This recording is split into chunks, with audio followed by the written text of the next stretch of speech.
Salut les passionnés du cosplay! Attirés par les mascarades, impressionnés par les compétitions internationales, intéressés par la nouvelle compétition nationale de cosplay, nous recevons cette semaine la directrice de mascarade, Gaëlle Blanchette, pour nous parler de la première finale du cosplay. Tu veux en apprendre davantage? Alors sois des nôtres ce jeudi à 19h à Mommy Cosplay Découvre, la finale du cosplay. À bientôt!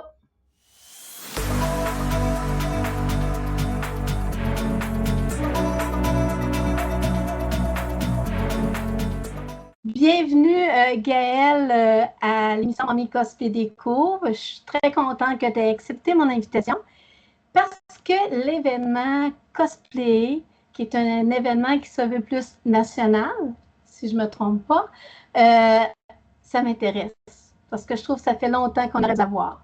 Alors, je vais poser la question que probablement beaucoup de gens se posent. D'où est venue l'idée et pourquoi? Ça fait plusieurs années qu'on pense à une compétition de niveau national là, au Canada, au niveau du cosplay.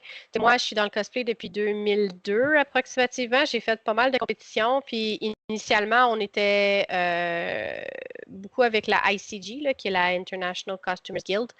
Mais on remarquait que ça se traduisait mal d'un événement à l'autre. Quoique chaque événement suivait les guidelines ou presque, enfin dans l'Est du Canada, là, je peux juste parler de cette région-là, c'était inconsistant, disons. D'une place à l'autre, ça laissait beaucoup d'ouverture à l'interprétation pour chaque participant. Dans quel niveau est-ce que je dois me placer? Est-ce que mon prix d'une telle place compte dans telle autre place? Et puis, le cosplay au Canada, c'était très West Coast, East Coast. On avait comme deux communautés très distinctes au niveau des compétitions. Fait que de fil en aiguille, on parlait d'un projet un petit peu plus rassembleur, quelque chose d'un peu plus structuré aussi, où est-ce que les règlements seraient les mêmes à travers tous les événements. Donc, à chaque fois qu'il y aurait une compétition de ce type-là, ce serait les mêmes règles. Fait que l'expérience des compétiteurs, que ce soit, disons, à Vancouver ou à Calgary ou à Halifax ou à Québec, ben, c'est la même chose. Le pointage est le même, la structure est la même, et donc on cogitait là-dessus, mais tu sais, un projet d'envergure comme ça prend de l'aide. On ne peut pas faire ça seul, malgré toute notre volonté, si on veut.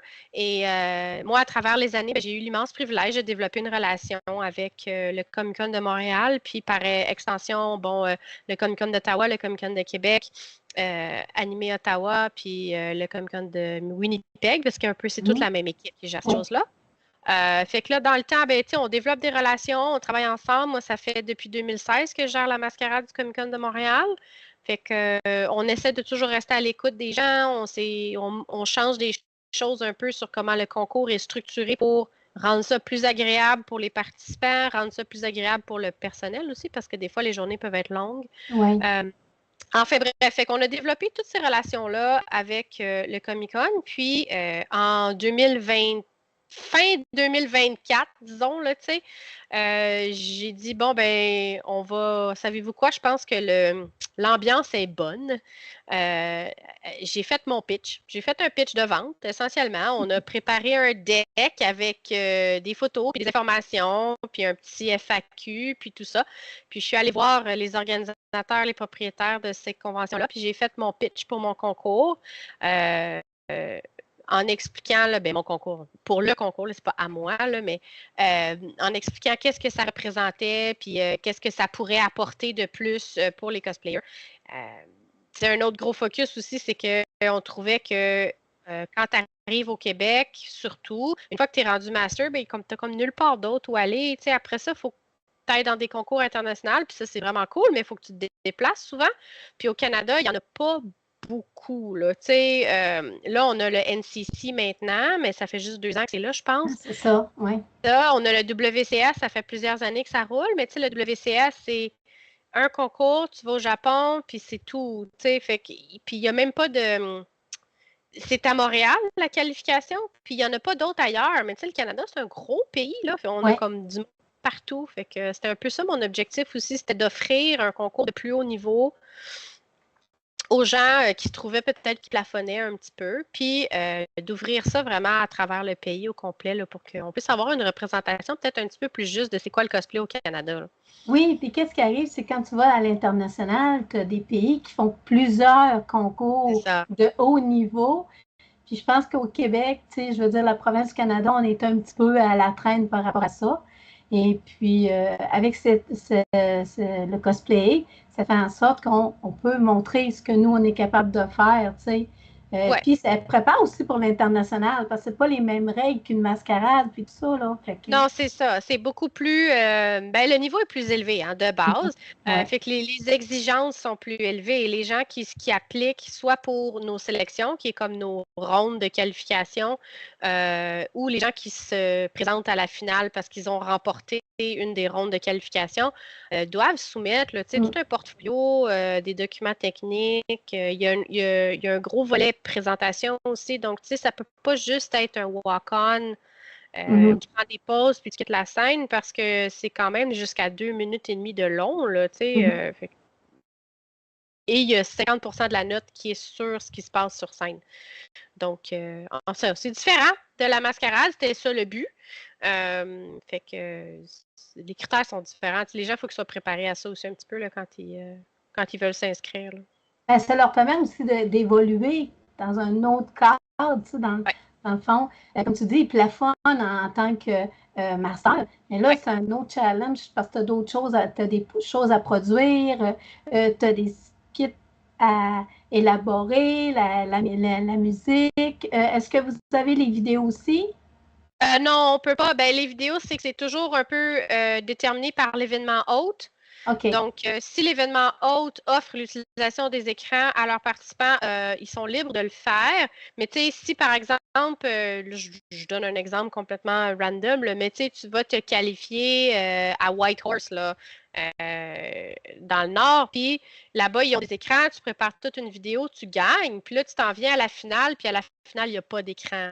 Mais là, tu sais, si tu t'es préparé en conséquence d'avoir une vidéo pour ton sketch, puis là, tu l'as pu, ça peut être problématique. Fait que, on met toujours une petite clause de, écoutez, c'est toujours sujet aux disponibilités de l'événement hôte, puis il faut que vous soyez flexible puis adaptable, là, dépendant de l'événement où vous allez. C'est pas un prérequis, là, ça fait pas partie des notations, là. Okay. Non, c'est ça. Alors, dis-moi, combien de participants on va avoir pour la finale du cosplay? On a 7 finalistes cette année. C'est un mix d'équipe et de solo. Fait qu'on a des gens qui viennent d'aussi loin que Calgary, qui est notre représentante d'Otafest, qui est Dusted Rose Designs. Et après ça, on a Winnipeg. Ça, c'est Team Ghostly Raven qui s'en vient. Fait que ça, c'est un duo qui vient de là-bas. À Montréal, c'est l'équipe Usakuma qui ont remporté les qualifications à Montréal en 2025. Après ça, à Québec, on avait l'équipe Starkin qui avait remporté les qualifications. Puis malheureusement, Starkin a dû se désister. C'est pas de la faute de personne, c'est juste les circonstances. Et donc, le runner-up, qui est Lady Bloom, prend la place. Donc, c'est elle qui va représenter la ville de Québec dans la finale. Pour Ottawa Comic Con, on a Miss Messimia qui va représenter. Et puis, pour animer Ottawa, c'est l'équipe Milligan qui va faire la représentation. Et puis, notre dernière équipe qui vient complètement de l'Atlantique à Halifax, c'est l'équipe Purposeful Pretenders qui s'en viennent. Mais ça doit être une fierté, là, je veux dire, d'aller chercher du monde quand même assez loin, là, tu sais, je veux dire, là, il va rester juste dans le coin du Nord, là, tu sais, je veux dire, Terre-Neuve, puis... C'est ça, les territoires du Nord-Ouest, puis tout ça. Mais tu sais, c'est toujours un gros thrill quand on reçoit une communication d'un autre événement qui sont curieux à propos du concours, qui veulent en savoir plus, puis qu'une fois qu'ils ont l'information en main, nous reviennent en disant, écoutez, on aimerait ça. Tu sais, par exemple, là, en 2026, on a Saskatoon Rétro qui s'est rajouté. Donc, eux, ils vont tenir des qualifications en septembre cette année. L'événement se tient à Moose Jaw, en Saskatchewan. Donc, en 2027, on va avoir un représentant de la Saskatchewan aussi qui va venir. C'est cool! Ouais, c'est vraiment le fun. Il reste le Manitoba. Winnipeg. Winnipeg, OK. Oui, c'est beau. Ouais, en fait, ce qui nous manque, c'est la Colombie-Britannique. Il faut qu'on les collectionne, là. Okay? Il nous manque la Colombie-Britannique, tous les territoires du Nord-Ouest, bien sûr, puis le Yukon. Et dans les provinces de l'Atlantique, ben là, on a la Nouvelle-Écosse, mais on peut rêver puis se dire, bon, ben Terre-Neuve, l'île du Prince-Édouard, le Nouveau-Brunswick, ça pourrait être des endroits. Puis, éventuellement, ce qu'on espère, ce qu'on souhaite, ce qu'on rêve, c'est qu'il y a assez de rondes de qualification par province pour dire qu'il va falloir faire des quarts de finale, là. Oh, wow! Ou des demi-finales. Fait que, par exemple, au Québec, si on se ramasse avec 5-6 événements différents qui veulent tenir des rondes de qualification, ben, un jour, ce ne sera pas 5-6 Québécois qui vont être à la finale, mais seulement un représentant du Québec. Là, OK. Non, c'est vraiment cool. Là. Je te laisse faire, je te laisse faire. J'espère que ça va grossir. Moi, je suis vraiment... on espère aussi. Je trouve ça vraiment le fun. Là. Ça fait longtemps que je dis, je suis d'accord avec toi là, que ça aurait dû être fait parce qu'on entend souvent là, qu'il y a beaucoup d'événements en France, entre autres, dans d'autres pays, où il n'y a pas juste un événement, tu en as plusieurs pour arriver à la fin. Ça va avoir lieu cette année au Comic-Con de Montréal. Ouais. C'est le 5, 6 et 7 juillet, si je ne me trompe pas. Fait que le Comic-Con de Montréal, c'est les 3, 4 et 5 juillet. 3, 4 et 5 juillet, c'est ça. Le samedi, qui est le 4 juillet, on va avoir la mascarade, bien sûr, et puis on va avoir la ronde de qualification pour Montréal pour 2026. Et ça se fait en même temps que la mascarade. Donc, ces entrées-là sont mélangées dans les entrées de la mascarade, puis sont présentées sur scène dans le même spectacle. Fait que ça, c'est à 7 heures, c'est dans la salle des événements principaux le samedi soir. Si les gens veulent venir voir ça, ben ça prend juste une badge valide du Comic-Con. Il n'y a pas de billets supplémentaires pour assister à ça. Quoique je recommande aux gens, si vous avez des bonnes places, de vous mettre en file tôt parce que ça se remplit. Là. Souvent, on est obligé d'utiliser des salles de breakout pour les gens. Moi, je vais faire partie de ceux-là parce que j'ai ma passe média, puis je vais justement faire des entrevues pour la mascarade. OK. Et puis, je vais regarder ça aussi. Ben, c'est ça. La finale, ça, c'est le dimanche. Et puis, c'est moins connu, mais le Comic-Con a aussi des cérémonies de fermeture à la fin de semaine. Et donc, cette année, on a fait un hybride avec les cérémonies de fermeture. La finale de Cosplay va se tenir le dimanche 5 juillet. C'est à 4h30 dans la salle des événements principaux. C'est un petit peu plus tard. On espère vraiment que les gens vont rester pour voir ce moment-là. C'est quand même un moment historique. C'est la première fois qu'on va avoir une finale. Ça va être le premier champion qui va être nommé. Puis cette personne-là ou cette équipe-là va devenir le représentant cosplay pour l'année suivante. Là, donc, ça vaut la peine d'y assister. Puis c'est ça, c'est à 4h30 dans la salle des événements principaux là, le dimanche. Puis les prix vont être annoncés tout de suite après. Fait que dans le fond, ils vont passer sur scène. On va annoncer les gagnants de la sélection de Montréal. Puis ensuite, on va annoncer le champion. OK. Je sais que pour les présélections, il y a des prix qui sont remis. Oui. Est-ce que tu peux m'en parler? Oui. Les rondes de qualification, là, je vais parler de Montréal spécifiquement parce que chaque événement est un peu libre de structurer ça comme il le souhaite. Mais pour nous, à Montréal, dans la sélection, le gagnant remporte 1 000 $ en argent. Okay. Et la deuxième place, le runner-up, c'est 500 $ en argent. Des fois, on a des prix sponsors, mais ça peut tout se décider des fois un peu à la dernière minute, mais on les annonce quand c'est le cas. Fait que ça, c'est pour les rondes de qualification, la sélection. Puis pour la finale, bien, on a annoncé tout récemment. Donc, c'est un seul gagnant. Il n'y a pas de deuxième place. C'est vraiment winner takes all. Et puis, c'est 3 000 $ en argent et ce qu'on appelle le prix d'ambassadeur officiel cosplay Club Tissu. Donc, ça, c'est un partenariat avec Club Tissu et c'est une valeur de 5 000 $ en prix. Donc, le champion va devenir l'ambassadeur Club Tissu, va collaborer avec Club Tissu sur différents projets en lien avec le cosplay, va se mériter des certificats cadeaux de la part de Club Tissu à travers l'année là, pour les projets qu'ils vont mettre en valeur. Donc, c'est quand même... On est très heureux là, d'avoir ce partenariat-là cette année pour ce prix-là. Quand tu dis votre ambassadeur, est-ce qu'à ce moment-là, il va falloir qu'il se déplace pour aller dans des conventions pour parler du cosplay? Ben, nous, notre plan, c'est que le champion soit invité à tout le moins dans les événements pour lesquels nous, on a de l'influence, là. OK. Soit invité comme étant juge, invité cosplay, représentant cosplay, cosplay est. Donc oui, c'est très possible là, que le champion reçoive des invitations à se déplacer ou à se faire déplacer, là, dépendant des événements, dans différentes villes à travers le Canada. Donc nous, on va travailler aussi un petit peu comme en espèce d'agence de talent d'artistes là, dans le back-end pour vraiment promouvoir ben, les cosplayers en général, mais notre champion, notre premier champion, là, pour qu'il puisse bénéficier au maximum là, de cette notoriété-là, disons. Ah, c'est cool, ça, ce moment-là. C'est vraiment, là, à 3000 $, c'est un bon montant. Et ouais, moi, T'en fais des costumes? Ben, je dis t'en fais. Ça dépend, rendu à un certain niveau, des fois, ça peut te coûter 1000 $ et plus pour faire un costume, là. T'en fais peut-être 3, là. Mais n'empêche que ça donne un bon coup de pouce pour continuer. Ben oui, c'est ça. Puis, tu sais, ça, c'est aussi une autre des différences de cosplayer, mettons, disons, avec d'autres mascarades. Puis là, j'enlève rien aux mascarades. Donc, c'est un autre type de concours, c'est un autre type de compétition.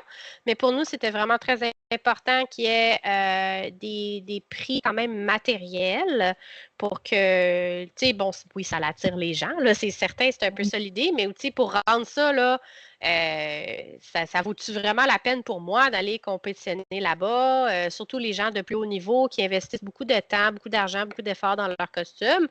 Euh, pour eux, c'est peut-être plus attirant dans cette direction-là. Là, c'est plus motivant de garder un peu nos gens ici, dans le sens que il y en a plusieurs qui étaient plus intéressés, comme tu disais, ils plafonnaient, puis étaient intéressés à aller vers l'international, entre autres parce qu'il y avait des prix en argent. Ouais. Des fois, au niveau international, les voyages sont payés. C'est une façon de voyager aussi. Ouais. Mais si nous, on offre un montant en argent, ambassadeur qui peut voyager aussi à travers le Canada, ben à ce moment-là, c'est intéressant. Ben, c'est ça, tu sais, puis encore une fois, c'est un autre genre de concours.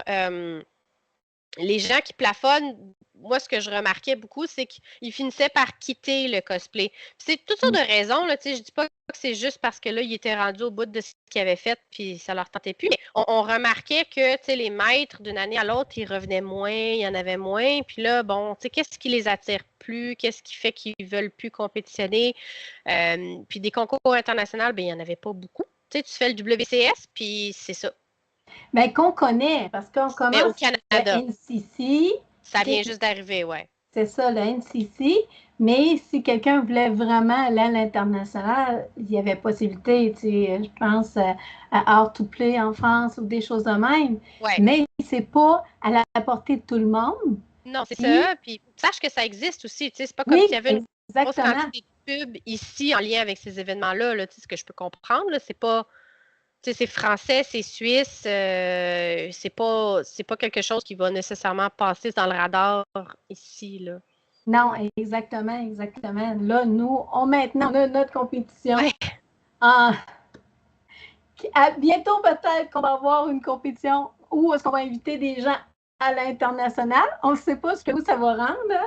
Ça serait intéressant aussi d'inviter d'autres pays.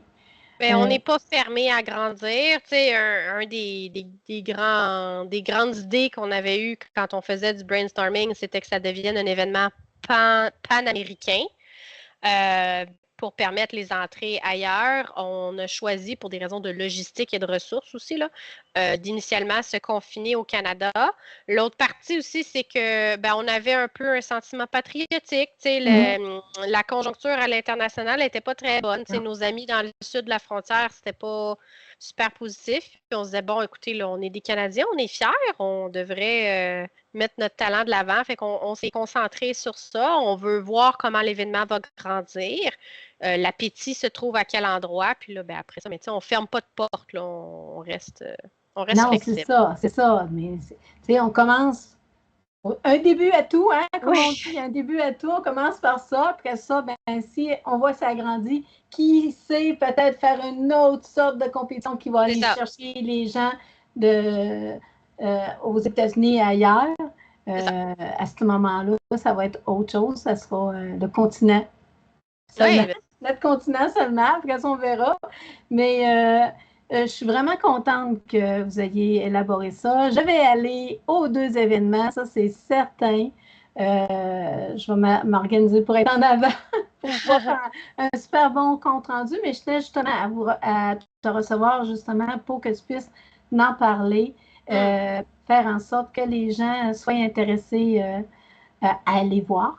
Ben oui, c'est ce que je souhaite, tu sais, comme à chaque fois, je me dis, bon, il va y avoir des gens qui vont venir pour regarder ce qui se passe. Est-ce qu'il y a assez d'engagement? Est-ce que les gens sont curieux?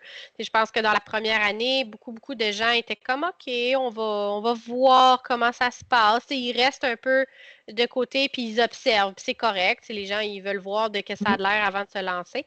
Fait que, mon espoir, c'est que là, 2025-2026 va avoir fait un peu le proof of concept. On a développé beaucoup de protocoles aussi, nous, à l'interne, des procédures, des communications pour s'assurer que les participants, les sélections, les finalistes, ils ont des canaux de communication ouverts avec nous pour qu'ils aient l'information en temps opportun, qu'ils savent où ils s'en vont, qu'est-ce qui est nécessaire, pour être le plus transparent possible, aussi le plus clair possible. On fait des gros efforts. Puis la base, la structure, dans le sens que quelqu'un qui part, qui veut participer justement au cosplay. Oui, cosplay. Veut participer au cosplay. À ce moment-là, il communique avec vous. Ben, dans le fond, si une personne souhaite se qualifier, s'enregistrer pour une des rondes de qualification, pour une sélection, c'est tout simplement d'abord choisir l'événement auquel il souhaite participer, puis ensuite voir à l'ouverture de l'enregistrement. C'est un formulaire, c'est un Google Form, donc les gens sont invités à le remplir avec les informations demandées. Puis, ce qui est très important, c'est que la candidature doit être soumise avec 3 éléments principaux. La première, c'est ça prend des images de référence du costume qui est prévu, donc des sources officielles. Ensuite, ça prend des photos de making of qu'on appelle, de work in progress du costume. Puis au moment de la soumission, on ne demande pas à ce que la personne ait terminé son costume à 100%, mais ce qu'il y a de disponible pour nous montrer le travail sur le costume, on le demande. Puis la dernière chose, c'est des photos, dans le fond, d'autres cosplays qu'ils ont complétés. Puis ça, ben, ils peuvent soit nous donner les photos ou nous partager leur handle Instagram ou Facebook si ça se trouve à cet endroit-là. Puis ça, ben, ils doivent nous le partager. Là, ça peut être Google Drive, OneDrive, Dropbox, là, ce genre de partage de fichiers-là.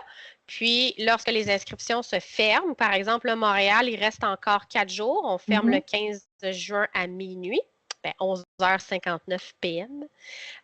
Nous, on revient puis on révise le dossier. Puis là, ben, on s'assure que tout est là. Puis si les choses ne sont pas là en place, bien, malheureusement, la candidature ne sera pas retenue. Mais si tout est présent, ben, la personne va être sélectionnée. Si on a, il y a une présélection, si on a beaucoup de demandes, là, ben, là, on va passer à travers le dossier, puis on va faire une présélection parce qu'on ne peut pas accepter pour l'instant, pour des raisons de ressources, là, plus que 10 entrées par sélection. Ouais. C'est justement ce que j'allais te poser, c'est quoi la quantité maximum d'inscriptions que vous acceptez? Fait que tu as répondu à la question. Et puis, est-ce que sur quoi vous êtes basé pour faire les règles de base? Parce que c'est les règles qui se retrouvent aussi dans les autres conventions qui veulent recevoir cet événement-là. Il y a sûrement des règles de base qu'il faut qu'ils respectent, un genre de... Ben, dans le fond, on a créé, puis là, je ne dirais pas de toutes pièces parce que c'est pas ça qui est arrivé, là, mais on a créé toute la réglementation pour cosplay spécifiquement pour le cosplay. Ceci étant dit, on n'a pas tiré ça du vide, là. Dans le fond, on est allé voir qu'est-ce qui se fait ailleurs. Donc, on a regardé NCC, on a regardé le WCS, on a regardé Art to Play, on a regardé Polymanga, les grosses compétitions de haut niveau / international, même un petit peu le Masters of Cosplay qui se fait à Toronto. Puis on est allé chercher les éléments là-dedans que nous, on souhaitait pour un concours, le type de concours que nous, on voulait mettre en place. Donc, il y a quand même beaucoup de nos règles qui se recoupent avec d'autres événements. Puis les gens qui sont habitués, disons, de faire le circuit vont reconnaître des éléments en lien avec ça. Puis, on a tout créé ça, on a créé des facs, les gens qui avaient des questions, est-ce que j'ai le droit de compétitionner avec un costume qui a déjà gagné dans un autre concours? Est-ce que je peux pas compétitionner avec un costume qui est acheté? Ce genre de questions-là, là, on a fait tout un peu ça. On a créé beaucoup de documentation de base. Les événements qui sont curieux de comment qu'on fonctionne et qui voudraient peut-être savoir, ben, on a des documents pour eux, tu sais, comme comment ça se décline, c'est quoi les ententes qu'on a avec eux autres aussi. Le partage sur les médias sociaux, c'est comme toutes des petites légalités administratives, là, mais il faut qu'on en discute. T'sais. Fait que on a créé, mais on s'est appuyé sur beaucoup d'autres événements là, pour l'inspiration. On ne voulait pas réinventer la roue. Il y a déjà des gens qui ont créé des règlements pour des concours très similaires aux nôtres, qui sont très bien écrits, très, très bien dits, puis bon, quand ton temps d'entrée, c'est 2 minutes et demie, de combien de façons différentes tu veux écrire le temps d'entrée? 2 minutes et demie? Exactement, c'est 2 minutes et demie, mais vous avez quand même adapté à ce que vous aviez comme valeur, vision que vous aviez pour les compétitions au niveau de ce que nous, on du voulait Canada. produire comme concours. Ouais. Exactement. Je pense qu'on a fait le tour de la question. J'ai bien hâte d'aller encourager les participants, les 7 finalistes. Et puis, je vais même aussi aller encourager au niveau de la présélection le samedi. Oui, on va sûrement se croiser, comme c'est toujours dans une autre convention. Oui, c'est ça, l'histoire de notre vie, ça, je pense. Exactement, exactement. Bien, merci beaucoup d'avoir donné toutes ces informations-là. Et puis, tout ce que je vous souhaite, c'est que ça aille plus loin encore. Ah, merci. On en reste tous, on reste très optimistes, puis on met le mot out there, comme on dit, là, on en parle. En tout cas, moi, je vois ça dans mes céréales maintenant. Le fait que Quand on est passionné par quelque chose, parce que ça fait 10 ans que tu t'occupes des Comic-Con de Montréal, des mascarades. Ouais. Mais ce que les gens ils doivent savoir aussi que peut-être les nouveaux ne savent pas, c'est qu'auparavant, tu étais une cosplayeuse. Et tu faisais des mascarades, tu faisais des compétitions dans les mascarades. Fait que tu as une passion qui s'est développée autrement parce qu'on te voit moins faire des compétitions. On te voit plus dans la direction de mascarade. Mais là, c'est autre chose. Fait que tu grandis en même temps. C'est ça. Mais tu sais, la blague un petit peu qu'on a, c'est que les gens connaissent mon nom parce que c'est tout le temps moi qui réponds au courriel, c'est ma signature, c'est tout ça. Mais ils savent pas de quoi j'ai de l'air. Ils vont le savoir ce soir. Quand ils viennent dans la green room ou qu'ils ont des questions, puis les gens les envoient vers moi, ils sont comme Gaëlle, c'est là. Puis là, ils viennent, c'est-tu toi, Gaëlle? Oui, c'est moi. Puis là, il y a une connexion qui se refait parce que, par exemple, on a eu des échanges courriels pendant un petit moment, mais c'est toujours un peu rigolo parce que là, soudainement, bon, OK, oui, c'est une vraie personne. Puis. Ah, mais j'ai déjà eu plus rigolo, tu te rappelles? Une fois, tu as passé pour faire une compétition et je ne t'avais pas reconnu. Oui, ça, je m'en souviens. J'ai plus tendance à te voir à ton naturel qu'en cosplayer. C'est ça. Mais quand on a lancé Cosplay, je suis passée à la radio dans la région de Gatineau, puis on m'a demandé, bon, OK, quel costume que tu vas porter pendant ta fin de semaine? J'ai dit, moi, je porte pas de costume. Je suis dans mon linge le plus confortable possible avec mes espadrilles faites pour marcher 3 millions de milles de pas parce que c'est un peu ça la blague. Là, on a toutes des Fitbits puis on fait des concours à savoir qui a mis le plus de pas à la fin de la journée. Là, tu dois en avoir mis beaucoup. Oui, c'est assez intense. Mais tu sais, en fait, notre succès à nous, c'est que si les gens ne nous voient pas et que l'événement roule de façon là, smooth, là, ben on a réussi. Oui, parce que tu as su bien t'entourer. Oui, c'est ça. Ben, c'est ça. Si l'événement fonctionne sans accroche, puis que les participants, eux, ils n'ont rien d'autre que juste l'expérience du processus, la compétition, et qu'ils en sortent sans même trop se dire « Ah, c'était qui ça? C'était qui ça? » Moi, ça ne me dérange pas. Je vais dire ça, ma gloire à moi, c'est que les gens aiment leur expérience puis ils veulent le refaire par la suite. Exactement. Ça. Exactement. Ben, merci beaucoup. Merci, merci. Puis on se revoit dans une autre convention. Ben oui, bonne soirée.